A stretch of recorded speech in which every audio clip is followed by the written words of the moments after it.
Hi అండి. ఇవాళ నేను మగపిల్లలు చాలా స్ట్రగుల్ అవుతున్నారండి పెళ్లి చేసుకొని.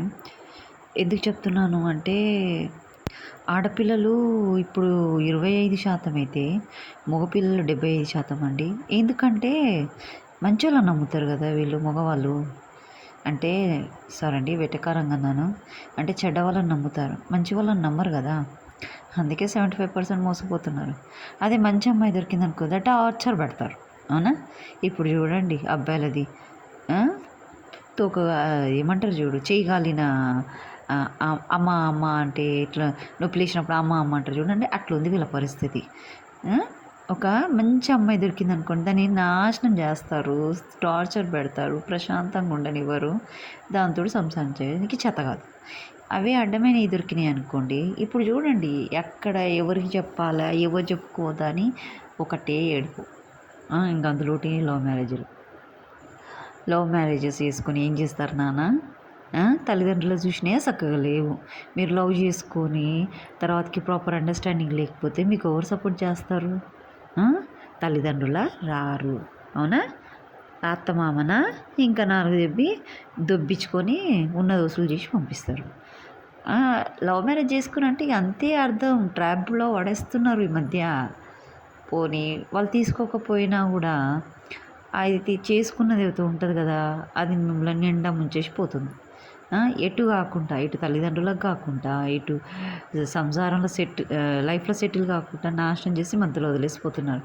ఒక్కటే నాన్న మగపిల్లలకు చెప్పేది ఒక్కటే, తల్లిదండ్రులు చూసిందే చేసుకోండి. అప్పుడు వెనకటి కాలంలో కొన్ని పద్ధతులు ఉండే కదా,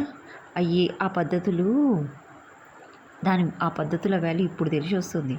చూడండి నాన్న, వెనక ముందు స్టడీ చేసి అలా అనుభవంతో పెళ్ళిళ్ళు చేస్తారు. అది కాదనకుండా లవ్ మ్యారేజ్లని, అట్రాక్షన్ అని, తొక్కని, మాటల్లో పడి చూపుల్లో పడి జీవితాలు నాశనం చేసుకోకండి.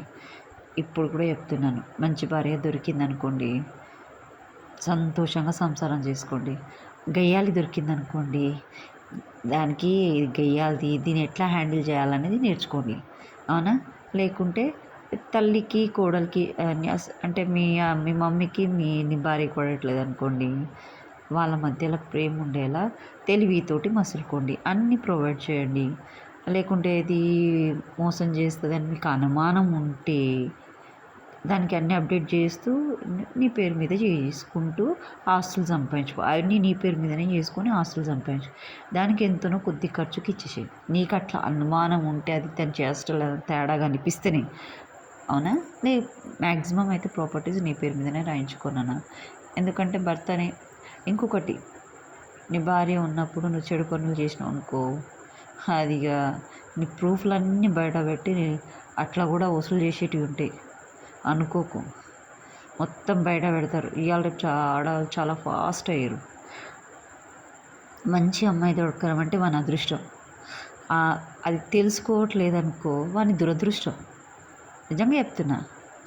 వాడికి 10 మంది చెప్పినప్పుడు వాళ్ళ లైఫ్లు వేరేళ్ళ లైఫ్ ఎట్లున్నాయి అని చెప్పి భయంకరంగా ఉన్నాయని అని తెలిసినప్పుడు అప్పుడు వాడికి తెలిసి వస్తుంది, నా పిల్లం ఎంత మంచిదిరా నాయనా. అవునా? ఆడపిల్లలైనా సరే మగపిల్లలైనా సరే కలిసి సంసారం చేసుకోండి, మంచిగా ఉండండి. అవునా? ఇలాంటి పిచ్చి పిచ్చి చేసి జీవితాలు నాశనం చేసుకోవద్దు. లవ్ మ్యారేజ్లు అసలే చేసుకోవద్దమ్మా. అవునా? పాడైపోతారు. మీరు పాడైంది కాక మీ పిల్లలు పాడవుతారు. నా గర్కా నా ఘాట్కా అన్నట్టు అయిపోతుంది పిల్లలది. మీరు ఉన్న వయసులో నచ్చిపోయి ఎంజాయ్ చేస్తారు. వాళ్ళు ఒంటరి వాళ్ళు అయిపోతారు. వాళ్ళు రానియరు, వీళ్ళు రానియరు. కొంతమంది కఠినంగా ఉంటారు. అలాంటి వాళ్ళకి చాలా ప్రాబ్లం అవుతుంది. అది తీసుకొచ్చినా కూడా వాళ్ళ ఫ్యామిలీల దగ్గర రానియరు. అదొక ప్రాబ్లం ఉంటుంది. ఇవన్నీ కాని పని. లైఫ్ని మంచిగా సొసైటీలో రెస్పెక్ట్ఫుల్గా మూవ్ కాండి. కానీ ఇలాంటి లవ్ మ్యారేజెస్కి వెళ్ళొద్దు బేట. ఎవరైనా సరే ఆడ మగ అనేది తల్లిదండ్రులు చూసింది అయినా కూడా ఆ అమ్మాయి ఇష్టం ఉందా లేదా కనుక్కొని మాట్లాడి చేసి ప్రూఫ్లతో సహా కనుక్కొని ఎంక్వైరీ చేసి అమ్మాయి ఏంటిది ఏంది అనేది. 1 నెల లేట్ అవుతుందేమో, కానీ ముహూర్తాలు అయిపోతున్నాయని తొందరపడి తాళి కట్టినాం అనుకో అది ఉరితాడవుతుంది. నిదానంగా చూసి చేసి పెళ్లి చేసుకోండి. తెలియకపోయినా కానీ కొద్దిగానన్నా తెలుస్తుంది కదా. నచ్చిన సంబంధం చూసి చేసుకోండి బేట. ఇవన్నీ పోకుండా అన్నీ బేకార్. ఇవన్నీ మన కల్చర్ కాదు ఫస్ట్ ఆఫ్ ఆల్. సరే, గుడ్ నైట్.